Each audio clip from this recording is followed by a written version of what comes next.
Hola, ¿qué tal? Buenas tardes, me presento. Mi nombre es Gregory Neftalí Calzada Gaona y yo les voy a estar hablando de los tipos de métodos. Como introducción tenemos que un método viene siendo un conjunto de pasos que tienen un cierto orden, ya que se siguen para alcanzar un objetivo o resolver algún problema que nosotros tengamos. También vemos que son muy fundamentales, ya que aplican en el ámbito de la ciencia, la educación, la vida cotidiana, y todo esto nos permite organizar el pensamiento y obtener resultados más claros y confiables. Como objetivo, esta presentación tiene dar a conocer los principales tipos de métodos y que nosotros podamos comprender cómo se aplican en diferentes situaciones. ¿Qué es un método? Un método viene siendo un procedimiento sistemático en el cual vemos que guía la realización de una actividad. Dentro de esto podemos ver las características: uno, que es ordenado; dos, que sigue pasos específicos; tres, que tiene un objetivo definido; cuarto, que permite obtener resultados. Si podemos ver, estas características son importantes seguir, ya que nosotros al seguirlo estaremos completando el método, el cual en un futuro nos puede ayudar en varias situaciones de nuestra vida cotidiana. También algo importante es que los métodos ayudan a evitar errores y a tomar decisiones con base en la lógica. Es decir, que si nosotros seguimos los pasos podemos prevenir errores a la hora de que estemos tomando una decisión lógica. Tenemos el método científico. ¿Qué es el método científico? Bueno, el método científico es utilizado en la ciencia para investigar los fenómenos y obtener conocimientos comprobables, es decir, que se ocupa mucho en el ámbito de la ciencia, ya que gracias a este método nosotros podemos investigar fenómenos y obtener varias comparaciones. Al igual como en el pasado, este se rige por algunos pasos, los cuales son: primero, observación; segundo, planteamiento del problema; tercero, formulación de la hipótesis; cuarto, experimentación; quinto, análisis de resultados; y sexto, conclusión. A continuación les explicaré un ejemplo para entenderlo más a detalle. Tenemos: si una planta no crece, se observa el problema, se formula la hipótesis de que le falta agua, se experimenta regándola más y se analizan los resultados. Podemos ver cómo con este ejemplo queda claro cómo se utiliza el método científico, es decir, nosotros tenemos una planta, vemos que no crece.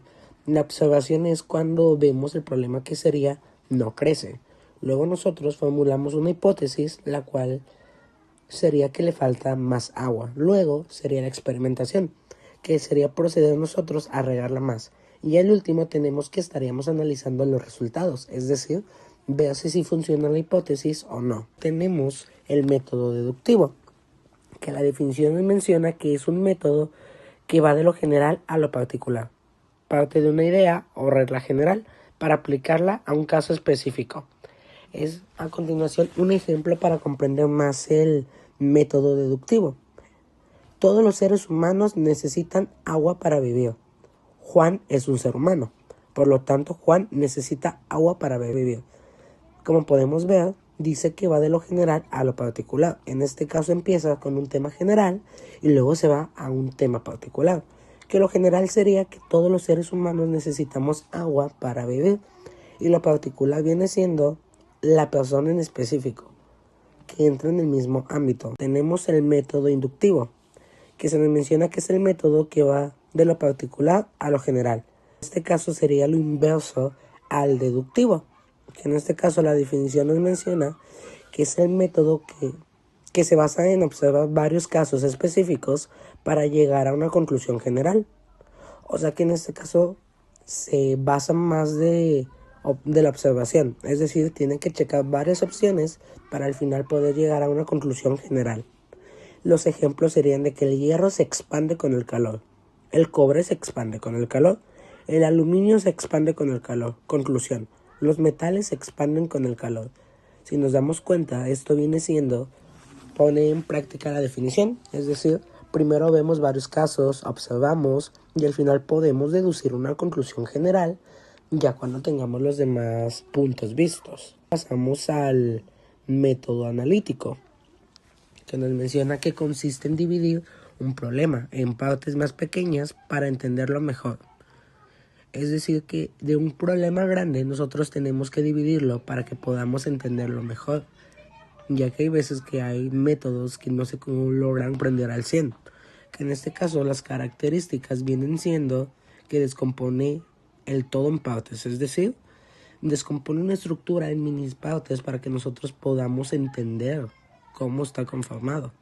También nos menciona que permite estudiar cada elemento por separado, que el ejemplo vendría siendo que para entender un libro se analizan sus capítulos, personajes y temas, que esta a la hora de que nosotros lo ponemos en práctica sería al igual como dice el libro. Nosotros para poder entender un libro tenemos que descifrar parte por parte. Eso sucede igual con el método analítico. De algo nosotros tenemos que ir separando para lograr comprender las partes. Tenemos el método sintético, que su definición nos menciona que es lo contrario del analítico. Es decir, consiste en unir las partes para comprender el todo. Y al igual cuenta con características que serían que integra información, une ideas para formar una conclusión general. En este caso es todo lo opuesto a lo que ya les mencionaba. En vez de dividir, junta para poder comprender. El ejemplo sería que después de analizar cada capítulo de un libro, se unen las ideas para comprender el mensaje completo.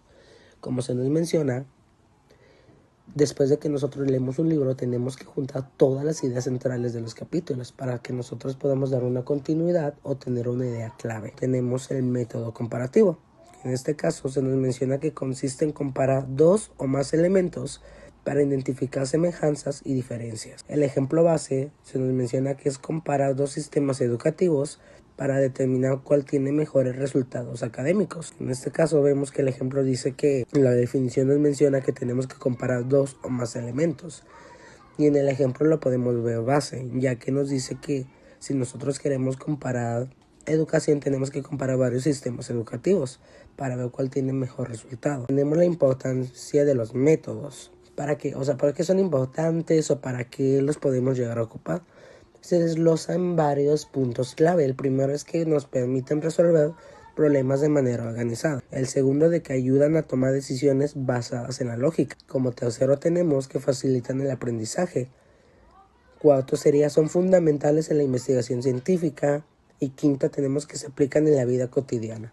Si nos damos cuenta, todos estos elementos clave los podemos ver en nuestra vida cotidiana. Nos ayudan mucho si nosotros los ponemos en práctica para tener un orden de nuestra vida cotidiana y poder ocupar los diferentes tipos de métodos. Tenemos la aplicación en la vida diaria. Como ya les comentaba, se nos menciona que los métodos no solo se usan en la ciencia, sino que también en situaciones comunes, como lo puede ser estudiar un examen, planear un proyecto, resolver un conflicto, tomar decisiones importantes. Esto lo podemos ver en cualquier ámbito, ya sea estudiantil, laboral, familiar. Depende mucho del tipo de ambiente, pero regularmente todos aplican lo mismo. Por último tenemos la conclusión, que se nos menciona que los tipos de métodos son herramientas fundamentales, ya que nos brindan conocimiento y resolución de los problemas. También cada método tiene una función específica y puede aplicarse según la situación. Conocerlos nos permite desarrollar un pensamiento más crítico, lógico y organizado. Y a continuación les tengo las referencias que me basan en libros de metodología de la investigación, enciclopedias académicas y recursos educativos de ciencias sociales y naturales.